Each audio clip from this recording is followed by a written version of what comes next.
friends, so we are continuing reading chapter 2, Power of Now, Eckhart Tolle.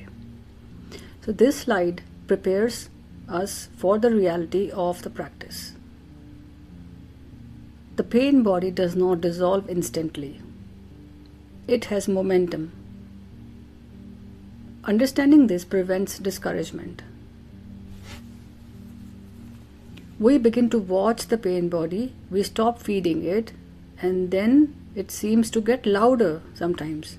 We think we have failed, we have not. This is exactly what is supposed to happen. The spinning wheel.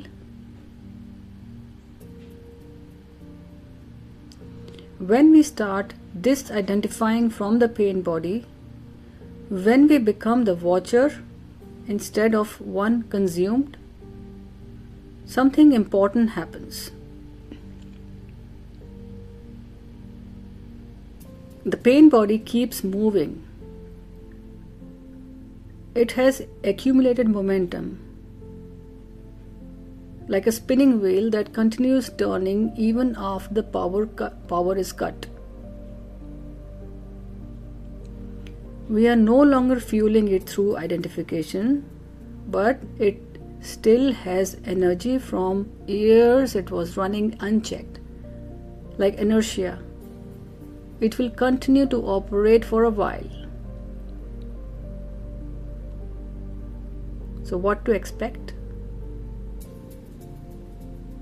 During this time, the pain body may intensify. It may trick us back into identification, generating strong emotions, pulling us into old thought patterns, even creating physical tension or aches in the body. This is normal. It is energy winding down.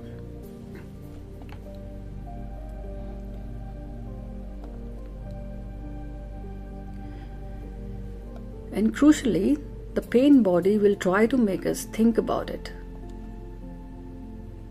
It will attempt to pull our feelings into thought, into replaying the stories, building argument, rehearsing grievances.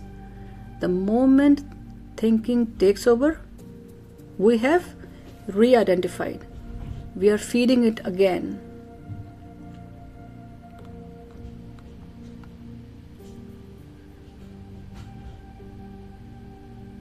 So the response, the instruction is simple. Stay present. Keep watching. Do not fight it. Watch it enough. Watching is enough. Every moment we stay as a watcher, even when it's uncomfortable, we are withdrawing the power source.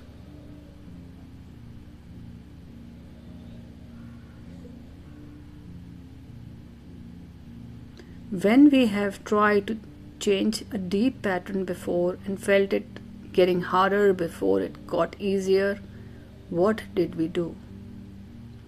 Did we stay with it or pull back?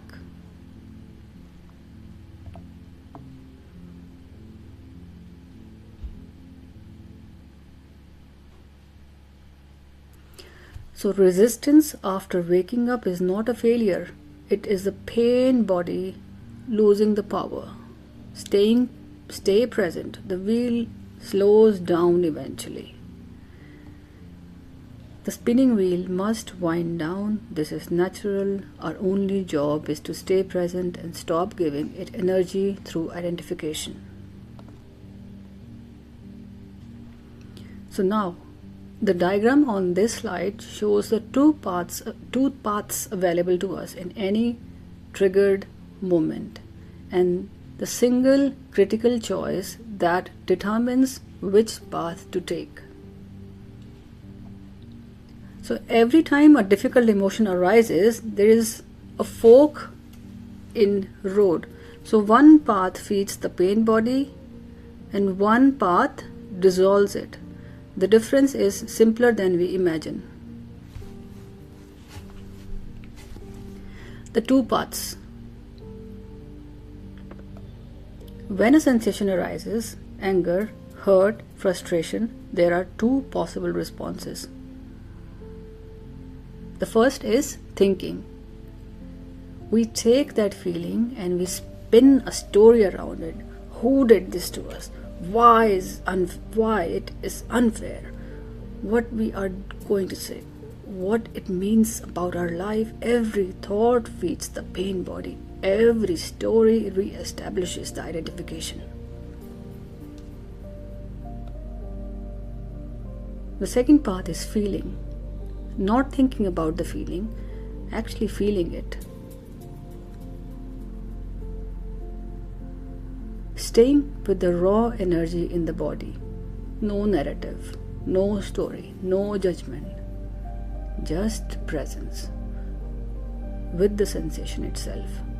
This is what starves the pain body out of its energy.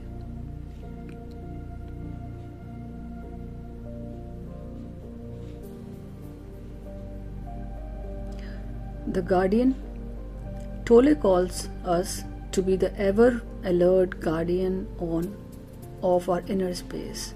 Not a rigid, fearful guardian, but an awake, caring one. Our one essential task is to notice the moment feeling begins to turn into thinking. So notice the very moment when the feeling begins to turn into thinking, and in that moment to return, to feel rather than narrate the story. So where there is anger, there is always pain underneath. The thinking takes us deeper into the anger.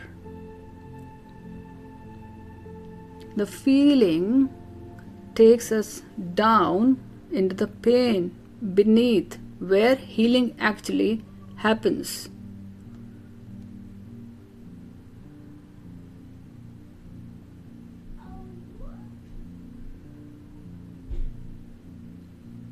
This is not about suppressing the emotion, it is about experiencing it completely at a level of the body, without layering a story on top.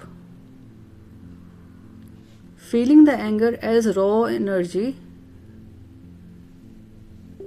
feeling the hurt as sensation. Stay present. Let the guardian within us hold the space.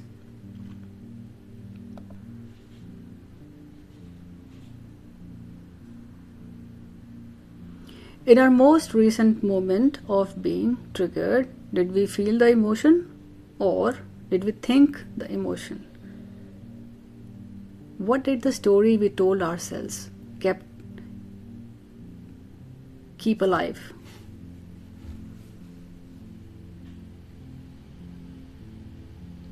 Feeling dissolves, thinking perpetuates. The guardian's only job is to notice the difference and return to presence. The guardian of our inner space watches for the moment feeling becomes thinking, and in that moment chooses presence over narrative, telling more stories.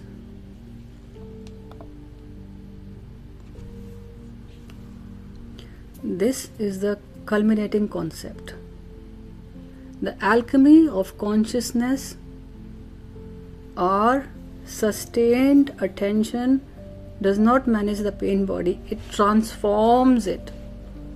Suffering does not have to remain suffering. In the right conditions, it becomes something extraordinary. The alchemy. The ancient alchemists sought to transmute base metal into gold.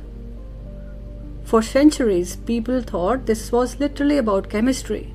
But the deeper teachings, the esoteric meaning was this: suffering can be transformed into consciousness.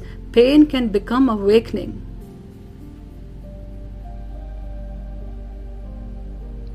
Tolle gives us the practical mechanism. When we sustain our conscious attention on the pain body, when we hold it in the light of awareness, something remarkable happens. The link between the pain and our thinking is broken. And the pain becomes fuel. Not fuel for more pain, fuel for the flame of our own consciousness.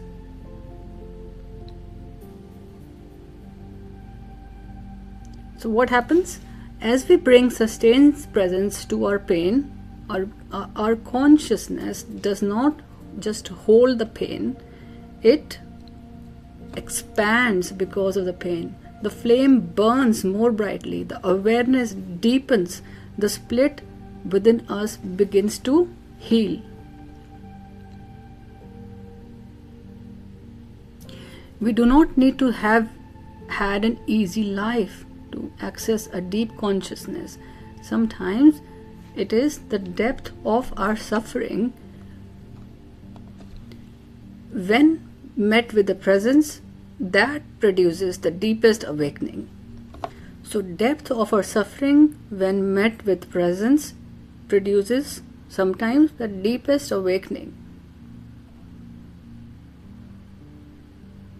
The split within is healed. The Tolle says we become whole again, not by avoiding the pain, not by transcending it before its time, but by bringing the full light of awareness to what is actually there and allowing that light to do its transformative work.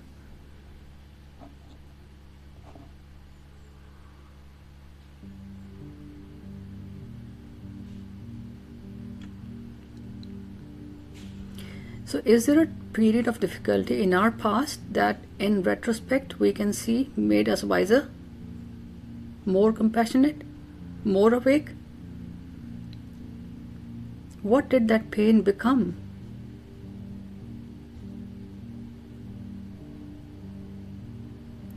Suffering, when met with conscious presence, does not destroy us. It becomes the very fuel that deepens our consciousness and makes us whole. The alchemy is real. When we bring sustained presence to our pain, the pain transforms, the suffering becomes conscious, the split heals.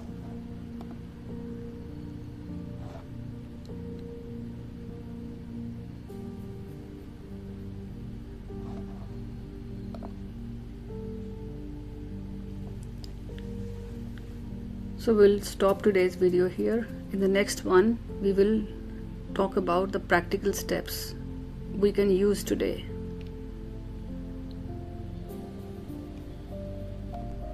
to bring these teachings to life. Thank you for listening. Please like and subscribe. We'll see you in the next video.